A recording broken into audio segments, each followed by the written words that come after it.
ആറ്റുകാൽ പൊങ്കാല മഹോത്സവത്തിന് പരിസമാപ്തി. കുത്തിയോട്ട ബാലന്മാരുടെയും വാദ്യമേളങ്ങളുടെയും അകമ്പടിയോടെ മണക്കാട് ശാസ്താക്ഷേത്രത്തിലേക്ക് എഴുന്നള്ളിയ ദേവി ഇന്ന് ഉച്ചയോടെ ക്ഷേത്രത്തിൽ തിരികെ എത്തി. രാത്രി കാപ്പ അഴിക്കുന്നതോടെയാണ് ഈ വർഷത്തെ ഉത്സവത്തിന് സമാപനമാകുക.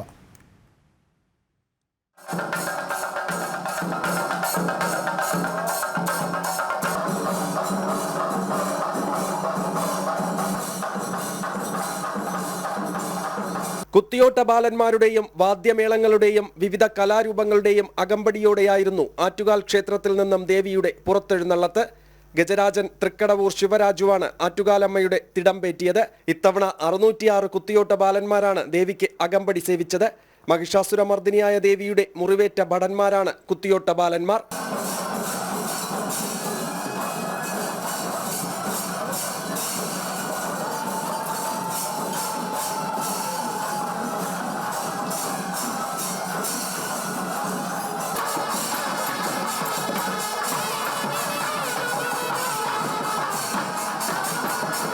രാവിലെ മണക്കാട് ശാസ്താക്ഷേത്രത്തിൽ നിന്നും ദേവി തിരികെ അകത്തേക്ക് എഴുന്നള്ളി.